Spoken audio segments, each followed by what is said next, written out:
Already since the 16th century, Europeans had been highly fascinated by the shiny surfaces and delicate depictions of Chinese and Japanese lacquerware. These were even more costly than the sought-after porcelains. Lacquer panels specially made for the European market, which were often cut out from folding screens, were reused and artfully made into new fashionable pieces of furniture. Although they were very European in shape, they were more exotic and precious in appearance. Such export lacquer panels can be seen here in a pair of encoignures, which were probably made by the famous Parisian ebonist Jacques Dubois in the mid-18th century. Encoignures are corner cabinets identical in form and material. Export lacquers were so fashionable that soon European lacquer workshops were founded to imitate the desired Asian luxury products.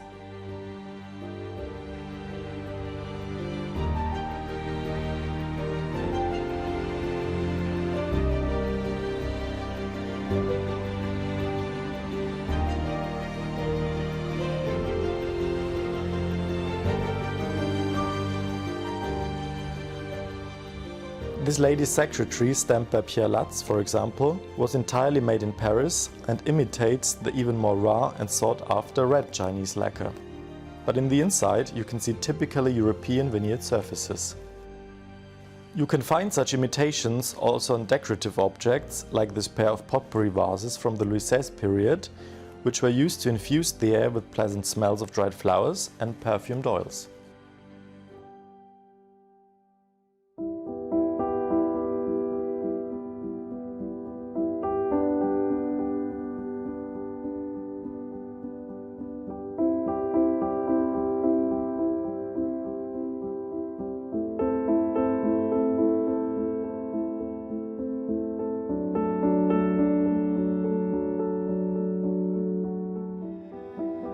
Yet another example of an 18th century lady's secretary, which I show you here, appears less exotic, but yet extremely refined and luxurious.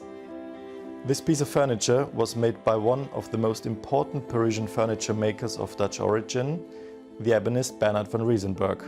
He became even more famous under his initials and master stamp BVRB. BVRB used a huge range of precious veneers and played with the various structures and natural colors of these woods. Take a closer look at this piece. It's all curves and movement, basically the sum of Rococo art, even the inside.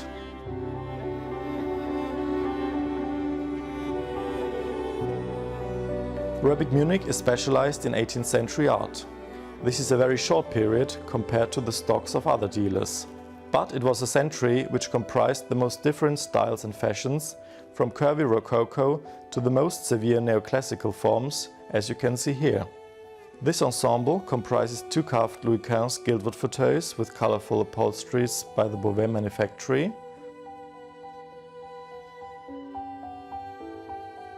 an ormolu-mounted console dessert stamped by one of Marie Antoinette's favorite furniture makers, Jean-Henri Grisner, as well as a painted gallant scene attributed to Dresden court painter Dietrici, and an extraordinary garniture of 5 Meissen Augustus Rex vases. The 5 vases, with a purple ground, represent both the consummate craftsmanship and the superb artistic quality of porcelain painting at the Meissen manufactory during the 1730s. The Augustus Rex monograms mark them as being intended for the personal use, for example as diplomatic gifts and property of the Elector of Saxony and King of Poland Augustus III. While the ground is decorated with colorful butterflies and large Indian flowers on flowering tendrils, the wide reserves contain landscape decors with bizarre rock formations, trees whipped by the wind or with broken off branches, harbor scenes with large sailing vessels, or park landscapes with monuments, against which staffage figures including soldiers, amorous couples, riders on horsebacks and wayfarers disport themselves. The style of the floral motifs and pictorial decors corresponds, both in detail and overall design, to the faience decors created by the painter Adam Friedrich von Löwenfink, who is regarded as one of the most gifted porcelain and faience painters of the first half of the 18th century. Rebic Munich is as well showing several other AR vases painted in different styles.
Diplomatic gifts, made from the so-called white gold, came in different forms.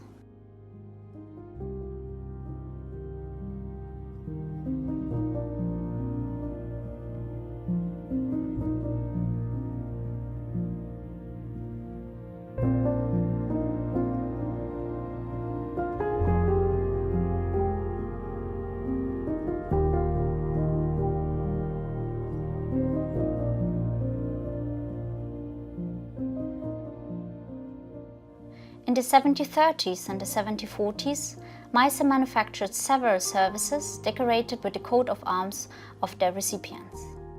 One of the most elaborate is the service for King Christian VI of Denmark, which is not only adorned with the prominent crowned coat of arms of the Danish royal house, but shows colorful chinoiserie scenes in the style of Johann Gregorius Herold.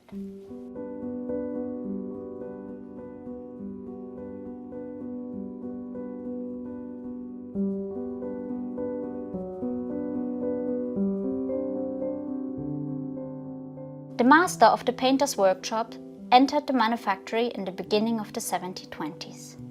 Herold had already painted so-called chinoiserie scenes in the service of the Dupaquier manufactory, which enjoyed great popularity in every medium at the European courts. In Meissen, Augustus the Strong initially entrusted him with the imitation of East Asian porcelains for the furnishing of the Japanese palace. In addition to some early gallant representations, it were, above all, the chinoiseries, which he knew how to create, compose and execute like no other.